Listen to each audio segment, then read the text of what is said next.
मेरी बात को पकड़ना, ये रेजिलियंस का साल है। ये एक ऐसा साल होने वाला है जहां परमेश्वर आपको तगड़ा करेगा। ये स्टेरॉयड वाला तगड़ा नहीं है कि खाली ऊपर ऊपर से डोला नजर आ गया, नहीं, ये अंदर से तगड़ा करेगा। पसीना बहेगा, हो सकता है दर्द भी हो, मगर जय जयकार के साथ बाहर आओगे। तुम्हारा जंगल एक बाड़ी में तब्दील हो जाएगा। हालेलुया। खुदावन इस कलीसिया को आप बरकत दे, आशीष दें, अपनी रूह से भर दें परमेश्वर। वो ऐसे उंडेलें परमेश्वर की इनकी शक्लें ऐसी चेंज हो कि कभी इनके ऊपर आंसू ना थे। इनके चेहरे, इनके हालातों को चेंज कर दीजिए प्रभु जी। कई लोगों के घर चेंज कर दीजिए, उनकी गाड़ियां चेंज कर दीजिए, बैंक अकाउंट्स को परमेश्वर उनके अंदर जीरोस को बढ़ा दीजिए पिता। घरों के अंदर जहां से चीखना, चिल्लाना, रोना और कलेश होता है प्रभु, वहां से तेरे हमद और सना की आवाज आए पिता। एक ऐसा चेंज आने दे पिता। खुदावन आपका नाम जलाल पाए, प्रभु यीशु के नाम से मांग लेते हैं, आमीन।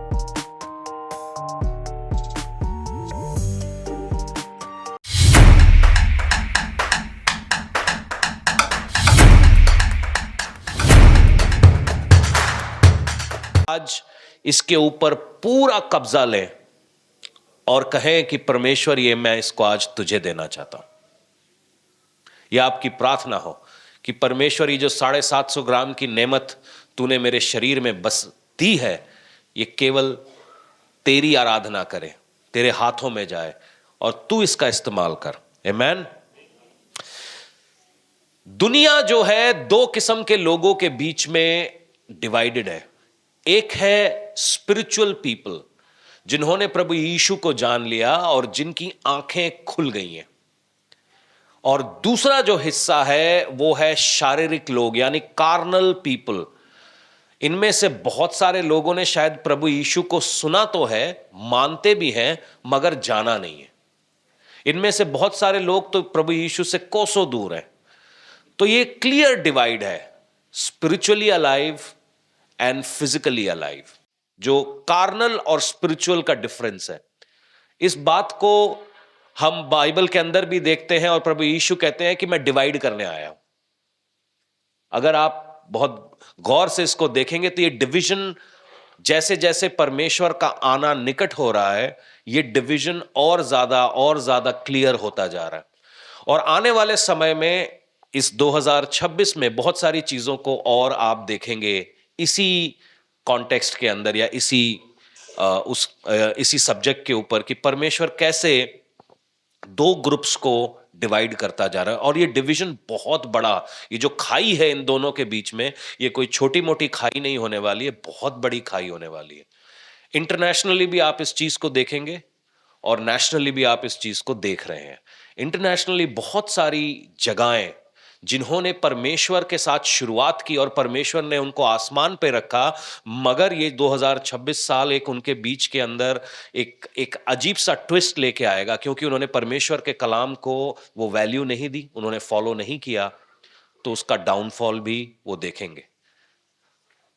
मगर आज मेरा फोकस उसके ऊपर नहीं है। मेरा फोकस इस बात के ऊपर है कि परमेश्वर ने, जब मैं लास्ट डे ऑफ फास्टिंग में था,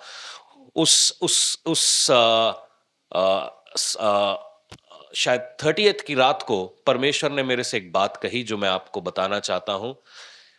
परमेश्वर इस कलीसिया को एक रेजिलिएंट चर्च बनाना चाहता। रेजिलिएंट जब मैंने सुना तो एक्चुअली मुझे मालूम था ये क्या है, मगर मैं आपको जब इसको पंजाबी में समझाने जाऊंगा तो वहां पर जो शब्द लिखा हुआ है वो है लचीला, मगर लचीला नहीं। रेजिलिएंट का मतलब है एक ऐसा व्यक्ति जो बहुत सारे ऑपोजिशन को सहता है, मगर फिर भी आगे बढ़ता रहता है। वो एक ऐसा व्यक्ति है, आजू बाजू जो भी हालात चल रहे होते हैं, जो भी सिचुएशन चल रही होती है, उसका इंपैक्ट उसके बर्ताव पर नहीं आता। वो उन चीजों को अपने ऊपर चिपकने नहीं देता, मगर वो आगे बढ़ता चला जाता है और उसके दिमाग में एक सेट गोल है कि ये काम करना है, और वो काम को भरपूरी से कर लेता है।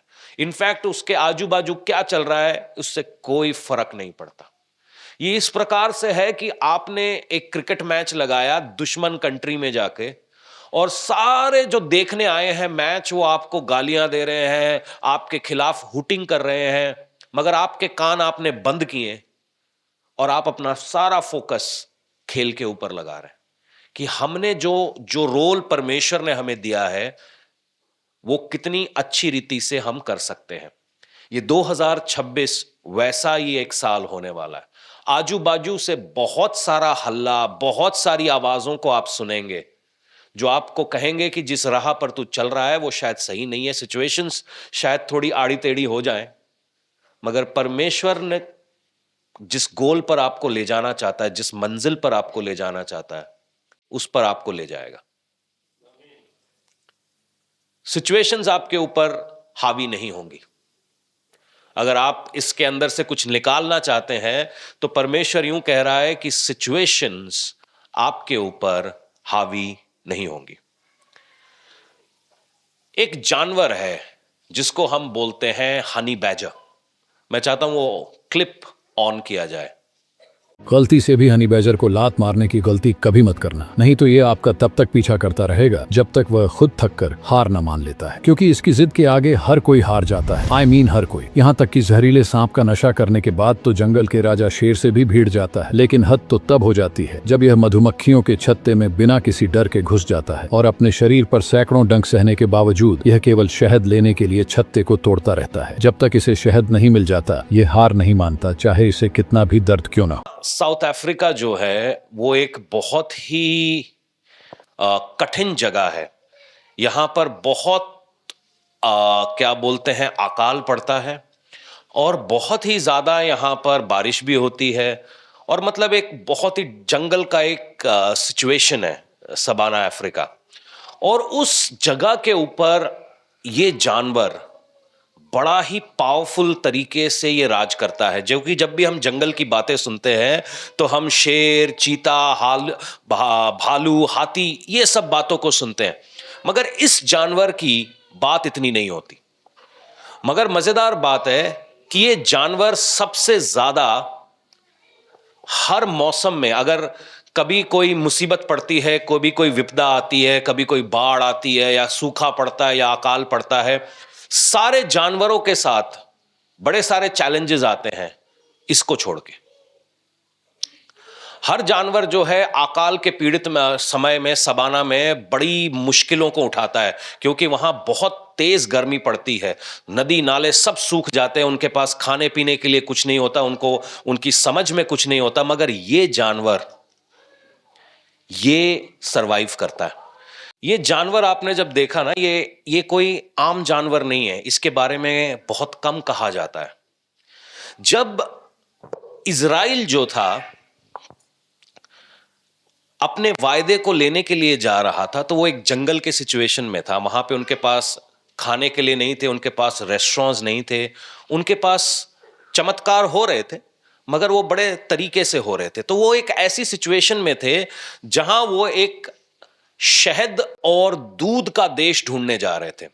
और आप में से बहुत सारे लोगों को मालूम है कि शहद, जिस जमाने की मैं बात कर रहा हूं या इनफैक्ट आज भी मैं बात कर रहा हूं, अगर आपको प्योर शहद चाहिए तो वो आपको दुकान में नहीं मिलता, वो आपको जंगल में जाना पड़ता है और मधुमक्खी के छत्ते में हाथ डालकर वहां से वो शहद निकालना पड़ता है। और वो शहद इतना पावरफुल होता है कि बहुत सारे लोगों की बड़ी सारी बीमारियां ठीक हो जाती हैं। एक कोई मेरे को थे जो आयुर्वेदिक में डील कर रहे थे, उन्होंने कहा कि प्योर शहद अपनी आंखों में लगा लो, आपकी आंखों में कभी चश्मे की जरूरत नहीं पड़ेगी। आप कोई कह रहे थे कि आपको अगर डायबिटीज है तो आप ये प्योर शहद खाना स्टार्ट कर दीजिए और देखिए कि डायबिटीज आपका कहां रहता है, आपका सिस्टम रीस्टार्ट कर देता है। और ये हनी बैजर जो है, इसका नाम ही हनी बैजर है, और ये इसका काम क्या है कि ये मधुमक्खियों के छत्ते में जाकर शहद निकाल लाता है। अब इस वीडियो के अंदर जब ये वीडियो चल रही थी तो ये एक डॉक्यूमेंट्री नेशनल जियोग्राफिक की है, तो इस जानवर को करीबन 135 डंक मारे गए मगर इसने शहद नहीं छोड़ा। इसने अपना शहद जरूर निकाल के पिया। दूसरी चीज क्योंकि मधुमक्खियों ने इसके अंदर डंक मारा है और मौसम खराब जब होता है, जब इसको शहद नहीं मिलता, इसके अंदर इतनी पावर है कि ये बिच्छुओं और सांपों तक को खा जाता है। आप बोलेंगे कि पास्टर जी आप चर्च की कंपैरिजन इस हनी बैजर के साथ कैसे कर सकते हैं? क्योंकि परमेश्वर ने आपको वायदे दिए हैं कि परमेश्वर आपको मधु देगा। जो वायदा है, जो आपका प्रॉमिस है, वो एक शहद की तरीके से है, मगर उस प्रॉमिस को घेरे हुए है ये मधुमक्खियों का छत्ता। परमेश्वर वो रेजिलियंस, वो ताकत देगा कि आप इस छत्ते को तोड़ते हुए अपने वायदे को ले लें। और क्योंकि जब आप ऐसा कर रहे होंगे, वचन ऐसा कहता है कि तू सांप और बिच्छुओं को अपने पांव के तले रौंदेगा। क्योंकि जब हम वायदे को लेने जा रहे होते हैं तो बड़ी सारी चुनौतियां आती हैं। हेल्दी सिचुएशन नहीं है, कभी कोई आत्मिक लड़ाई हेल्दी सिचुएशन नहीं है। अगर आप किसी से पूछें कि आप आत्मिक लड़ाई में हैं, आप खुश हैं, मेरे से पूछो, मैं कतई खुश नहीं हूं।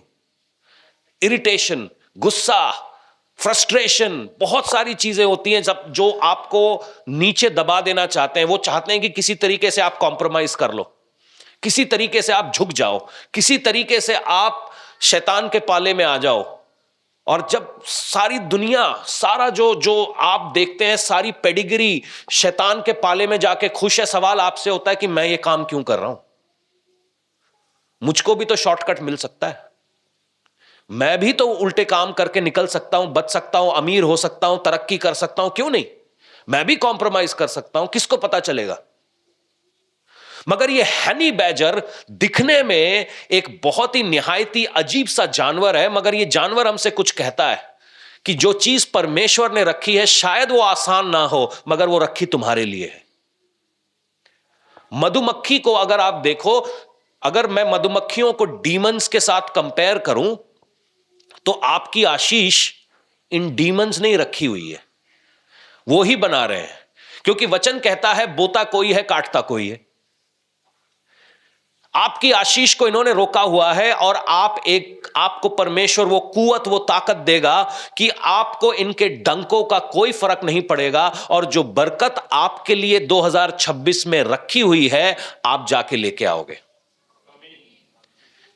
वो पेन है, मगर उस पेन का फायदा भी है, क्योंकि जब आप उस प्रोसेस से होकर निकलोगे, फर्ज कीजिए आप में से कोई एक बीमारी से लगड़ रहा है, यहां पे तो कोई नहीं है, मगर कोई शायद कैंसर से जूझ रहा है।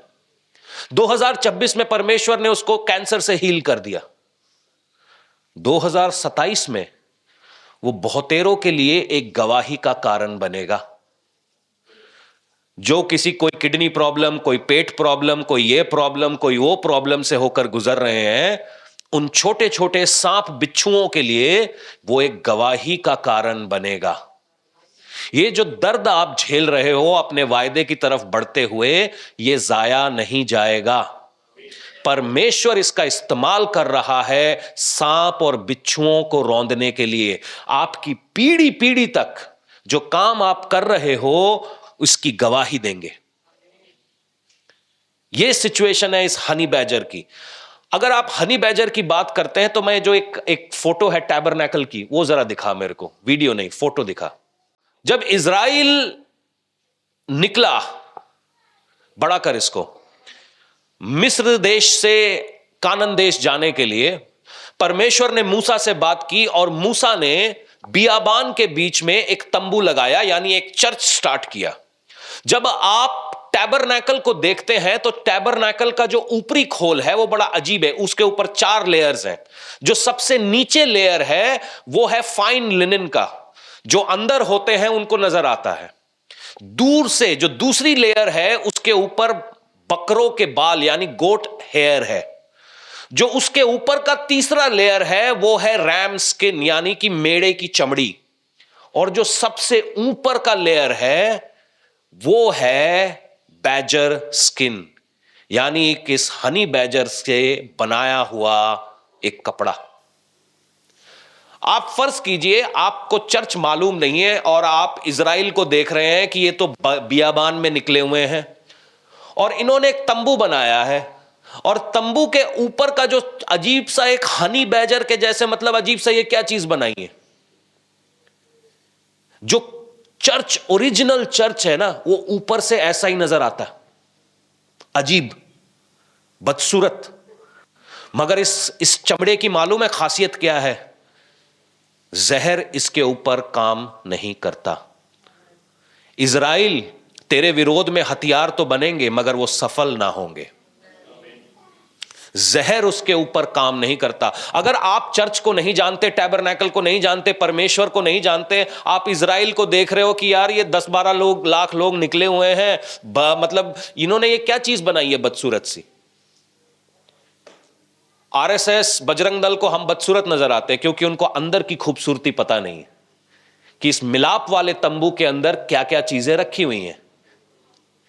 इस मिलाप वाले तंबू के अंदर हर कोई नहीं जा सकता। जो जिसके मन पवित्र किए गए हैं वो उस अति पवित्र स्थान में जा सकता है। ऊपर से जब आप इसको देखते हैं ना, इसके अंदर कोई होलीनेस नहीं। आप इमेजिन करिए, एक हनी बैजर की चमड़ी एक तंबू के ऊपर है जहां पर लोग आराधना कर रहे हैं।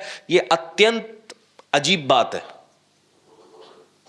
मगर परमेश्वर चर्च को कह रहा है यह तुम्हारी ऊपरी बनावट है, तुम ऊपर से ऐसे हो। सोचेंगे क्या ये ऐसा कैसा कह रहे हैं? क्योंकि ये सबसे पावरफुल चीज है। शेर तुमको टच नहीं कर सकता, सांप तुम्हें टच नहीं कर सकता। आज मांगना है तो परमेश्वर से मांगो कि खुदावन एक रेजिलियंस, एक ऐसी बनावट हमें दे पुता, ताकि हर एक चीज के ऊपर जो शैतानिक काम है उसके ऊपर हम कायम हो सकें। यशाया 32:15 मैं चाहता हूं, ये हमारे साल का प्रॉमिस है। जब इज़राइल बियाबान में था उसने सबसे ज्यादा मिरेकल्स यहां पर देखे। आप लोग सोच रहे हैं कि किसी तरीके से मैं अपने वायदे पर पहुंच जाऊं, किसी तरीके से मैं अपनी हीलिंग पर पहुंच जाऊं, किसी तरीके से मैं अपने डिलीवरेंस पे पहुंच जाऊं। जब वो लोग जंगल में चल रहे थे उन्होंने सबसे ज्यादा मिरेकल्स देखे। मन्ना जो स्वर्ग का खाना था वो लोग खाते थे। मगर जिस दिन वो कानान देश, यर्दन पार करके कानान देश में पहुंच गए, आसमान से वो मन्ना गिरना बंद हो गया। परमेश्वर ने कहा अपना उगाओ, अपना खाओ। मगर जब तक वो रास्ते के अंदर थे वो हर रोज उस मन्ने को खाते थे जो स्वर्ग से मिलता था। सबसे ज्यादा मिरेकल्स उन्होंने देखे। उनके कपड़े कभी छोटे नहीं हुए, उनके जूते कभी फटे नहीं, उनको कभी बीमार नहीं पड़े, सब कुछ परफेक्ट था जब तक वो उस जंगल में से होकर गुजर रहे थे। हम में से बहुत सारे लोग उस जंगल में से निकलने की बड़ी जल्दी करते हैं। अभी आज नहीं हुआ, आज नहीं हुआ, लोग आके सर खाते हैं कि कब होगा। एक भाई साहब आए, 3 घंटे हमारे साथ बात हुई। 3 घंटे में मैंने उनको कहा कि आपका जीवन वचन के हिसाब से नहीं है, बचपन से क्रिश्चियन है। एक संडे पहुंच गए, उसके बाद गायब। क्योंकि उनके जो बिलीफ सिस्टम है, जो गलत बिलीफ सिस्टम है, उसको हमने वचन से क्वेश्चन कर दिया। हमने कह दिया बुत परस्ती गलत है क्योंकि कलाम में लिखा है। कलाम कोई मैंने नहीं लिखा, मैंने अपने घर में नहीं बनाया। मगर ये बातें उनकी समझ में नहीं आई। वो ढूंढेंगे कोई आसान सा तरीका जहां पर हम अपने पहले लाइफ में भी रह लें और छुटकारा भी पालें। और यही इनकी मूर्खता होगी क्योंकि ये इनके जंगल को लंबा कर देगा। परमेश्वर आपको एक एक्सपीरियंस से लेकर जा रहा है। जितने लोग आज मुसीबत से होकर गुजर रहे हैं, एक एक्सपीरियंस से लेकर जा रहा है। और ये एक्सपीरियंस बेकार नहीं है। थोड़ा सा ठहरो, थोड़ा सा ठहरो। यशाया 32:15 क्या कहता है, मैं आपके लिए पढ़ना चाहता हूं। जब तक आत्मा ऊपर से हम पर उंडेला ना जाए और जंगल फलदायक बाड़ी ना बने और फलदायक बाड़ी फिर वन ना गिनी जाए, तब उस जंगल में न्याय बसेगा और फलदायक बाड़ी में धर्म रहेगा। आप अपने जंगल को तब तक ना छोड़ सकेंगे जब तक पवित्र आत्मा आप ऊपर से नहीं पाएंगे। आप अपनी बीमारी में से, अपनी लाचारी में से, अपनी गरीबी में से, अपनी सिचुएशन में से तब तक नहीं निकलोगे जब तक पवित्र आत्मा आपके ऊपर ना उंडेला जाए। जैसे ही होली स्पिरिट आपके ऊपर आएगी, आपकी बीमारी टेस्टिमनी में चेंज हो जाएगी। आपका हर एक टेस्ट एक गवाहियों में चेंज हो जाएगा। जिस बातों को आप रात रात दिन दिन भर रात सोचते रहते हो कब होगा कब होगा, वो चेंज हो जाएगा जिस दिन आत्मा पाया। सेकंडों का खेल है ये, सेकंड्स में सिचुएशन चेंज होती है। ये मेरी जिंदगी की गवाही है और बहुत सारे यहां पर बैठे हैं। मैं आज गवाहियां ले नहीं रहा हूं, अगले हफ्ते जरूर आइएगा क्योंकि बड़ा इंटरेस्टिंग होने वाला है। सेकेंड्स का खेल है। जिस दिन ये होली स्पिरिट आया, जब होली स्पिरिट एलिया के ऊपर आया, सुनो, एलिया ने आग बुलाई, बाल और आशर के नबियों को मरवा दिया, अहाब ने अपने घोड़े रथ जुतवा लिए और एलिया अहाब के घोड़ों से आगे दौड़ा। पता है उसमें की क्या है? जब आत्मा उसके ऊपर उतरा, वो अहाब के घोड़ों से आगे दौड़ा। उनके बैंक बैलेंस, उनके बड़े बंगले, उनके बड़ी गाड़ियां किसी काम के नहीं है जब आत्मा आपके ऊपर उतरता है। ये आपका चाबी है 2026 को, इसको पकड़ लो। बाकी आजू बाजू की चीजें सब फालतू हैं, फेक है। जब रूह आपके ऊपर उतर गया, वो आपको दौड़ाएगा दुनिया के सिस्टम से आगे। ये बात को थोड़ा समझिए, क्योंकि इस बात का ना तो प्रचार होगा, ना कभी इसको बताया जाएगा, ना इसको समझाया जाएगा। ये आपकी चाबी है। आपका जंगल एक बाड़ी में चेंज हो जाएगा जिस दिन आत्मा आपके पास आ गया। आमीन।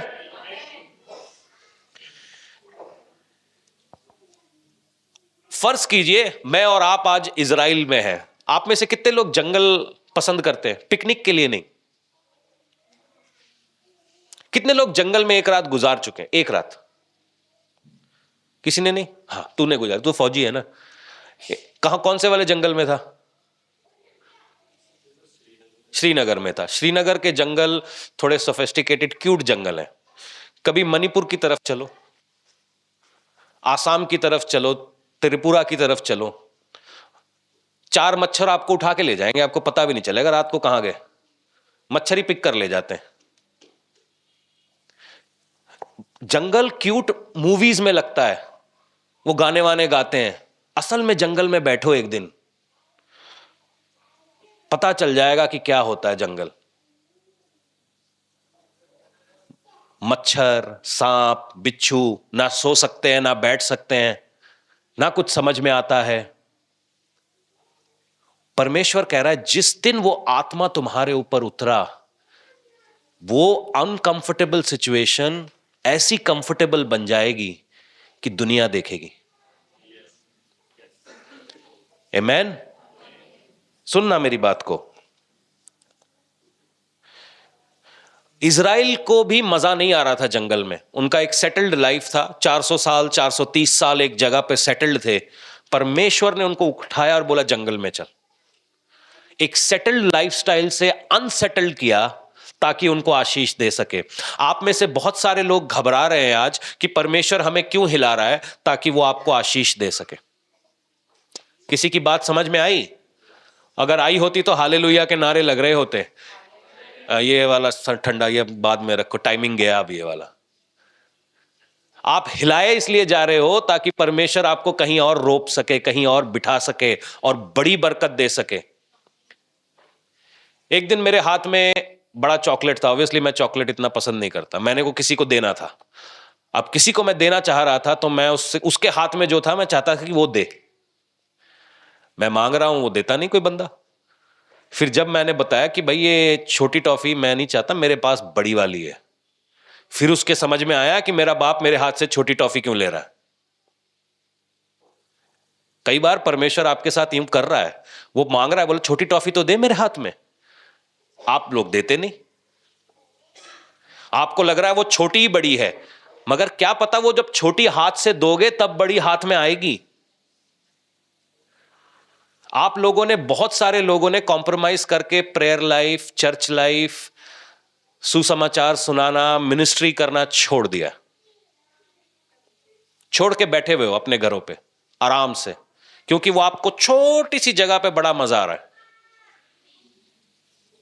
परमेश्वर वो छोटी सी जगह आपसे मांग रहा है ताकि वो आपको बड़ी चीज दे सके। फॉल्स चर्च कभी भी आपको सच्चाई प्रीच नहीं करेगा, वो हमेशा प्रीच करेगा मिरेकल्स। अगले हफ्ते आना, गवाहियां सुनाऊंगा। मैं यीशु प्रचार करता हूं, और जहां पे कहा जाता है, जहां पे वचन प्रचार किया जाता है, it will be backed up with science and wonders. Simple simple बात है। जहां पर यीशु प्रचार किया जाएगा, चिन्ह और चमत्कार फॉलो करेंगे ही करेंगे। मगर उसके बीच की एक कहानी है। याकूब 1, उसका हम 2 से लेकर 4 तक पढ़ेंगे। यह शायद आज हमारी कहानी है। सुनिएगा। हे मेरे भाइयों, जब तुम नाना प्रकार की परीक्षाओं में पड़ो तो इसको पूरे आनंद की बात समझो। अंग्रेजी में कहता है, जब तुम्हारा विश्वास परखा जाए, यह जानकर कि तुम्हारे विश्वास के परखे जाने से धीरज उत्पन्न होता है। पर धीरज को अपना पूरा काम करने दो, कि तुम पूरे सिद्ध हो जाओ और तुम्हें किसी बात की। जितने लोग आज घटी में हैं, शायद आपको किसी भी चीज की घटी हो, यह आपके सामने है। धीरज को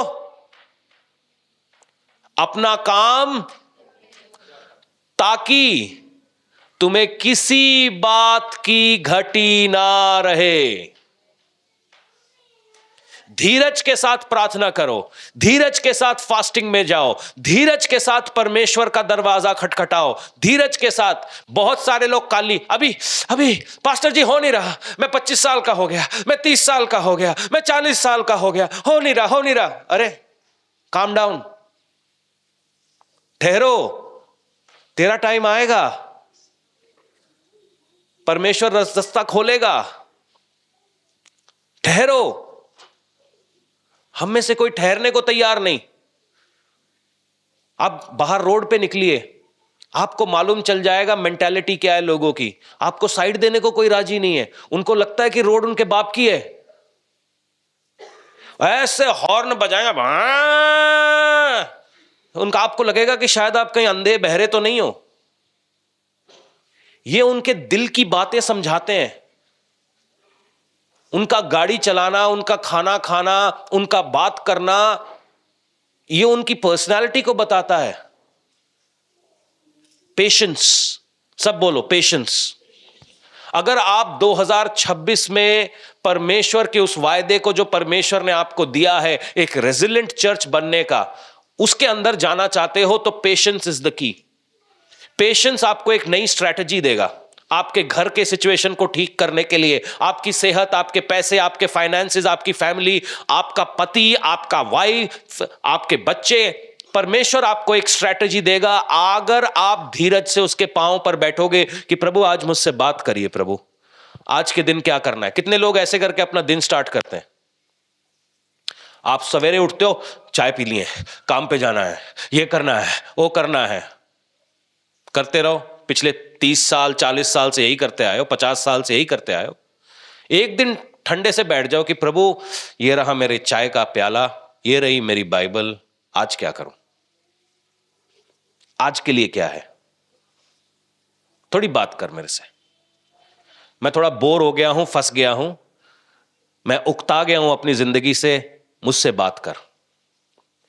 जिस दिन आपने ये करना स्टार्ट कर दिया, परमेश्वर ने कहा है कि ये साल बल्ले बल्ले वाला साल है। मैं आपको हवा में नहीं कह रहा हूं, कुछ लोगों के लिए, जिन लोगों ने ये पेशेंस के साथ परमेश्वर का बांट जोया, पैसा फ्लो करने वाला है। हमने थोड़े बहुत घर बंगले गाड़ियां देखी हैं, इस बार उससे बड़े उससे बड़े उससे बड़े मिरेकल्स हम देखेंगे, फाइनेंशियल मिरेकल्स। फैमिली ब्लेसिंग्स को हम देखने जा रहे हैं। फैमिलीज बढ़ेंगी, टूटे हुए रिश्ते जुड़ेंगे, और परमेश्वर ने कहा है कि बड़े सारे नशे वाले लोग छूटेंगे। नशे वाले जो इम्पॉसिबल है ना, जो इम्पॉसिबल वाले हैं, उनके कान परमेश्वर ने पकड़े हैं, उनको सेट करेगा। जब सेट कर रहे हो ना, अपनी मम्मी को बोलना बीच में ना आए। जब सेट कर रहा हो परमेश्वर ना, उनके कान पकड़ के बीच में नहीं आना, ना मेरे पास आना। पेशेंस से देखो, मजे लो, क्योंकि लाख बार बोल दिया सुधरा नहीं, तब कोई तो सुधारेगा। जब सुताई हो रही हो, काली ना किया करो। परमेश्वर हमसे ज्यादा प्रेम करता है उन बच्चों से, हमसे ज्यादा प्रेम करता है। सुनिएगा, एक न्यू स्ट्रैटेजी परमेश्वर आपको दे रहा है। एक सीजन आएगा जब हम छिपेंगे इसी साल में, और एक सीजन आएगा जब हम उभरेंगे। अगली वीडियो दिखा।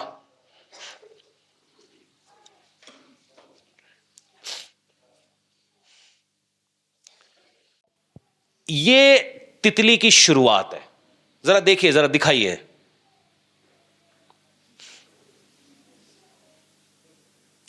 ये जो तितली होती है ना, वो ऐसी दिखती है, ऐसे पैदा होती है,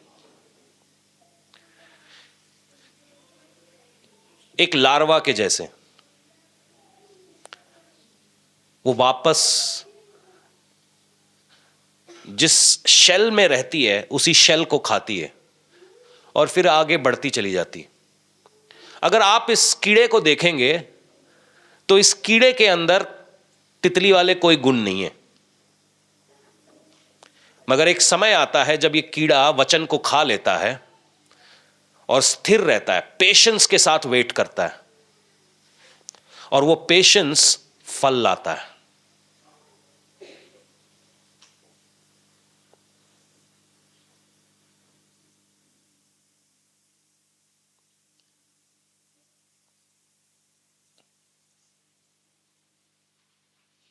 अगर आप इसको ऊपर से देख रहे हैं, ऐसा लगेगा कोई मरी हुई चीज है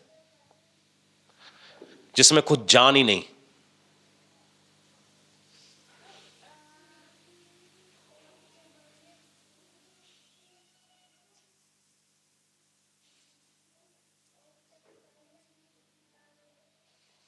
इसको बोलते हैं ट्रांसफॉर्मेशन।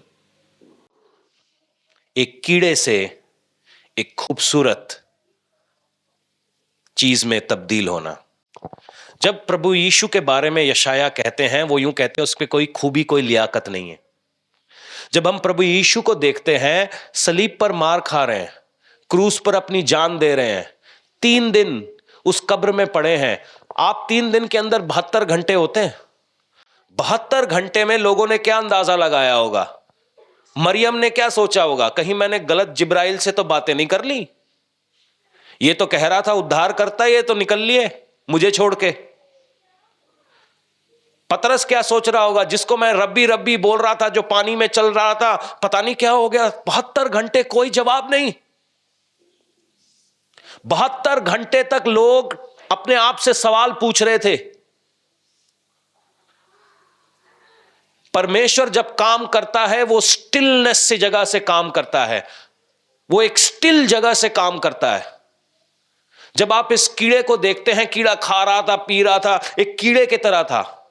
हम में से बहुत सारे लोग एक कीड़े की तरह हैं, मगर परमेश्वर कह रहा है जब ये वचन तुम्हारे पास आ गया है, इस वचन को चबाते हुए एक जगह के ऊपर स्टिल रूप से बैठो, अपने विश्वास के अंदर डांस ना करो। एक ट्रांसफॉर्मेशन आएगा। जहां पर लोगों को मौत लग रहा था, जिंदगी वहीं से नाचकर बाहर आएगी। और इनफैक्ट अबंडेंट लाइफ, खूबसूरत जिंदगी, जहां पर कोई कमी नहीं, कोई घटी नहीं। अगर आप उस कैटरपिलर को देख रहे हैं, वो छोटे से कीड़े को देख रहे हैं, आपको उसको छूने भर का मन नहीं करेगा। मगर जैसे ही वो कीड़ा एक तितली में तब्दील हुआ, आपको लगेगा एक बार इसको हाथ में से टच करूं। मगर उसकी हिस्ट्री आप देखिए, वो एक कैटरपिलर है। द वेल डिगर्स, परमेश्वर यूं कह रहा है कि ऐसे ही लोगों के बीच में आपको लेकर जाएगा। ये आपकी गवाहियां हैं जो इन कीड़ों को तितलियों में तब्दील करेंगी। ये आपकी सेवकाई है जो इनको बदलेगी। ये एक बदलाव, एक ट्रांसफॉर्मेशन स्ट्रैटेजी है। शैतान बाहर क्या कर रहा है उससे आपका कोई लेना देना नहीं है। अगर आप स्थिर होकर परमेश्वर की हुजूरी में बैठते हैं, बदलाव आने पर है। हिलना नहीं। अपने पड़ोसी से कहो, हिलना नहीं। यशाया 40:31 यूं कहता है। कितने लोग आज थक रहे हैं? सच सच बता देना कि मैं थक गई, मैं थक गया, मैं हार गया हूं, पास्टर जी और सहन नहीं हो रहा, अब कब तक मैं वेट करूं? हड्डा कुछ करो, हड्डा कुछ बनता नहीं पास्टर जी। बनेगा किद्दा? तू पांदा पांदा है गिद्दा, शेर हो गया ये तो। यशाया 40:31 वचन यूं कहता है, आइजाया 40:31, परंतु जो यहोवा की बाट जोहते हैं। हां जी, पुराना तो नहीं, स्पोर्ट्स की भाषा में इसको बोलते हैं सेकंड विंड। सेकंड विंड बोलते हैं इसको। मतलब अचानक से कभी आप लंबे दौड़ में गए हैं, दौड़ रहे बदन थक रहा है, अचानक से आपके दिमाग में याद आया, यार मैंने तो गोल्ड मेडल जीतना है। अचानक से कुछ होता है, शरीर थका हुआ है, मगर यहां कुछ होता है जो आपके शरीर को तेजी से चलाने लगता है। शरीर उतना ही दौड़ सकता है, मगर कुछ होता है जिसको बोलते हैं सेकंड विंड। बहुत सारे लोग अपने सेकंड विंड के सीजन में जा रहे हैं। वचन यूं कहता है, जो यहोवा की बाट जोहते हैं वो नया बल प्राप्त करते जाएंगे। वे उकाबों के समान उड़ेंगे, वे दौड़ेंगे और श्रमित ना होंगे, वे चलेंगे और थकित ना होंगे।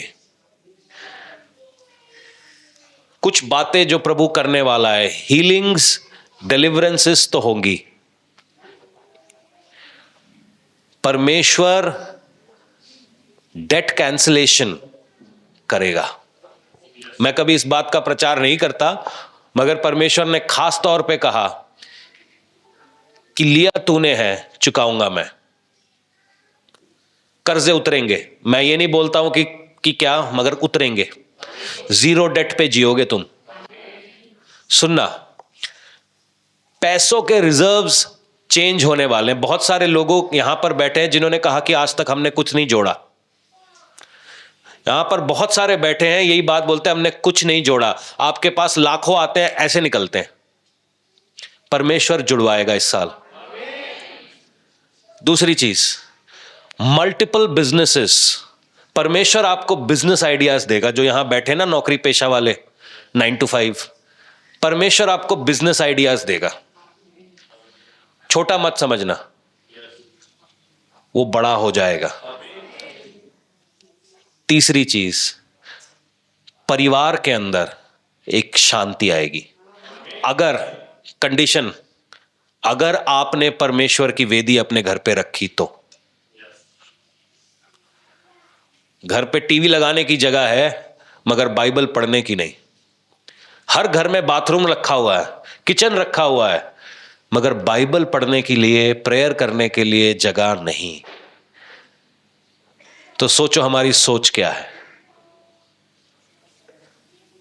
आज से एक जगह बनाइए। शायद आप बोलेंगे, पास्टर जी मैं तो एक कमरे के मकान में रहता हूं, कोई फर्क नहीं पड़ता, चौक लो, एक जगह बनाओ। कहता ये मेरी वेदी है, मैं यहां से नहीं उठना। खुदावन जब तक मैं उकाब की तरह ना उड़ूं, मैं यहां से नहीं उठूंगा। उकाबों के बारे में एक कहानी कही जाती है कि उकाब जो होते हैं वो 40 साल तक जीते। ये कहानी है, इसके अंदर कोई प्रूफ नहीं है, मगर 40 साल का जब उकाब हो जाता है तो उकाब को एक डिसीजन लेना पड़ता है। वो डिसीजन ये होता है कि वो अपने पड़ों को अपने ही चोंच से उखाड़ लेता है। वो अपने पंजे जो होता है वो उनको खुद ही तोड़ लेता है, और वो अपनी जो चोंच होती है, ऊपर वाली चोंच, उसको पत्थर पे मार के तोड़ लेता है। और फिर वो इंतजार करता है 3 महीने, क्योंकि अगर आप उकाब हैं तो आपको मालूम है कि बिना चोंच और बिना पंजों के आपका कुछ नहीं होने वाला, आप मरने वाले हैं।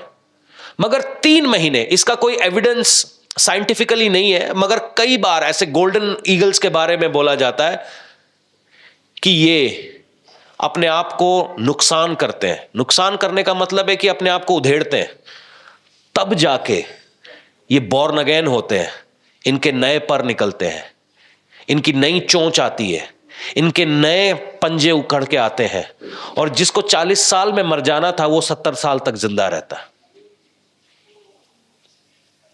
ये उकाबों का सेकंड इनिंग्स है, और परमेश्वर आप में से बहुत सारे लोग आज सेकंड इनिंग्स में जा रहे हैं। टेस्ट क्रिकेट चल रहा है। टेस्ट क्रिकेट के अंदर खूबसूरती यह है कि लंबा 5 दिन का गेम होता है, 20-20 नहीं है, मगर जो धीरज के साथ खेलता है वही जीतता है। जब आप याकूब 1 को पढ़ते हैं, टेस्टिंग विल प्रोड्यूस पेशेंस। जो टेस्ट किया जाना है वो पेशेंस प्रोड्यूस करता है, मिरेकल मेंटालिटी नहीं। मिरेकल मेंटालिटी कि हम एक दिन आए, एक दिन में काम बन जाए। अगर आप ऐसा ढूंढ रहे हैं तो आप कोई और जगह देख लीजिए, बहुत सारे हैं। तेल रुमाल बेचने वाले बतेरे बैठे हैं, जाओ।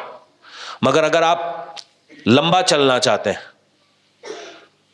प्रभु के साथ बैठना चाहते हैं, 2026 इन कामों को करें, होता हुआ देखेंगे। कुछ देश हैं जिनके लिए हमें प्रार्थना करने की जरूरत है। उनमें से एक है अमेरिका। प्रार्थना करिएगा, ठीक है। परमेश्वर ऐसा बताता है कि वहां पर एक अनरेस्ट की सिचुएशन क्रिएट होगी। दूसरी जगह जो है जिसके लिए मैं मेरे दिल में था वो है पेरू। पेरू बोल के एक जगह है, एक देश है। उसके बाद हमने प्रार्थना करनी है हमारे नॉर्थ ईस्ट के लिए। पिछले साल जो मणिपुर में हुआ, पिछले साल जो मणिपुर में हुआ, वैसी कई सारी चीजें हम इंडिया में नॉर्थ ईस्ट के खिलाफ देखेंगे। ये जो 7 स्टेट्स हैं, ये बड़े ही पावरफुल स्टेट्स हैं, बड़े ही स्ट्रॉन्ग स्टेट्स हैं।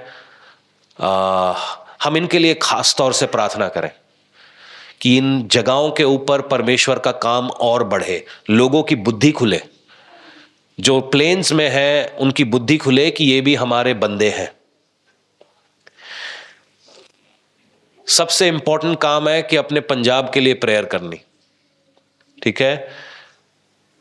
शैतान चाहता है कि कलीसिया को बदनाम किया जाए। कुछ लोगों की वजह से चर्च बदनाम होने से बच जाए। कुछ लोग एक्सपोज किए जाएंगे। ये एक शुरुआत है परमेश्वर के जजमेंट की। ये काम अमेरिका में हुआ, ये अब इंडिया में होने जा रहा है।